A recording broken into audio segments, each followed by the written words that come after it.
N'oublie pas de t'abonner à la chaîne YouTube Togovi News. C'est un recensement vraiment qui est un échec total. Parce que, pourquoi je le dis, le mot boycott a été respecté. Mais si aujourd'hui on voit qu'il y a un peu de sortie, c'est parce qu'il y a eu des intimidations. D'abord, ils ont mis les chefs cantons dedans, les chefs de village de canton dedans, les imams dedans, parce que le vendredi passé c'était devant moi, tout juste après le Outouba du chef spirituel, du chef imam de Sokodé. Il a parlé du recensement. Et en parlant du recensement, ils disent que la carte d'électeur peut t'aider à sortir, traverser la frontière, ça peut t'aider à, à aller toucher, prendre l'argent dans les banques, et faire des prêts, tout ça là. Ceci pour amener les gens à aller se faire recenser.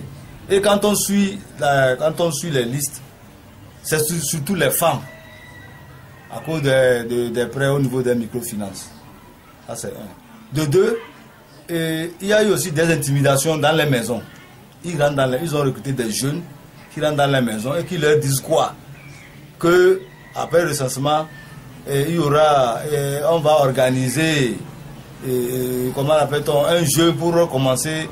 On va créer une situation pour tabasser les gens dans les maisons. On rentre dans la maison, on demande est-ce que tu as ta carte d'électeur? Si tu n'en as pas, c'est de la bastonnade. Donc les gens ont eu peur. C'est ça qui a fait qu'on va remarquer un peu de... Sinon, les premiers jours, mercredi, jeudi, vendredi, c'était vraiment un chaos total. Donc, maintenant, ils ont eu de l'argent. Même, quand tu vas à Salm, il y a eu des enfants qui ont témoigné qu'on leur a demandé d'amener leur carte, d'aller se faire recenser. Ils viennent prendre 3 000 francs chacun. Et effectivement, les enfants sont allés. Le soir, ils sont venus prendre les 3 000, ils ont prêté leur carte, ils ont pris les 3 000 francs. Pas plus que c'était le jeudi, mercredi, jeudi. Il y a un jeune qui voulait passer le concours des enseignants. Il est allé à Tchamba pour se faire établir la carte d'identité nationale. Moi-même, j'ai mis ça sur WhatsApp. Le jeune est revenu avec des pleurs qu'on lui demande la carte d'électeur avant de se faire la carte d'identité nationale. Ça m'a énervé, si bien que j'ai envoyé ça sur le WhatsApp. Même j'ai dit que vraiment, on ne sait pas dans quel pays nous sommes. Donc tout ceci a fait que les gens ont eu peur. La peur a fait que certains, surtout les femmes, quand on voit les gens qui sont recensés, je peux dire que plus de 70% c'est des femmes.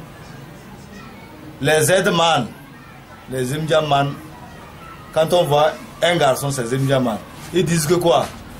Que les policiers disent qu'on peut créer une situation, tu veux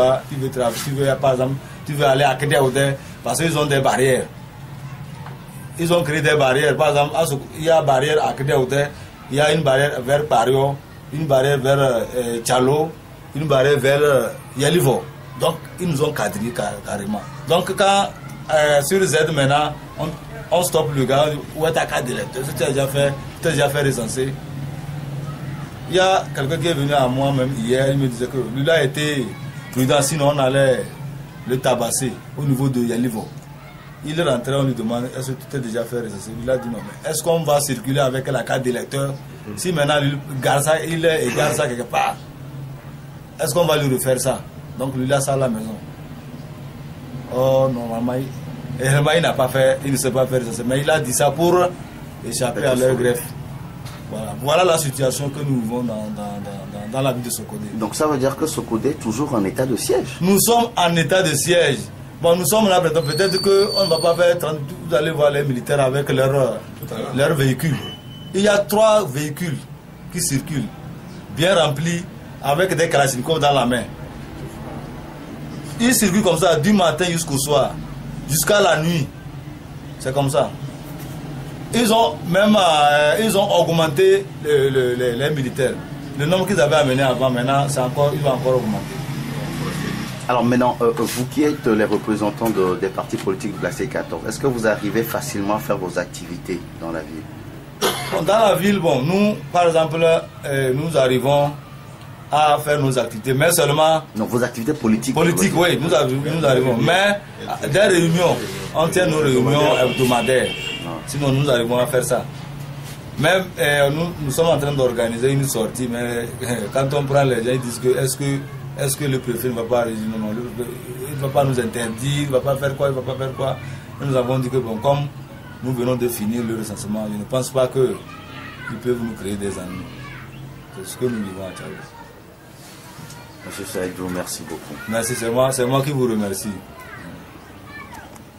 Bien, je reviens à ajouter quelque chose là. Par rapport au recensement, il y a eu un journaliste à Tchamba. Il a donné le communiqué au nom du chef de file Jean-Pierre Fabre que Jean-Pierre Fabre demande à la population de sortir se faire recenser.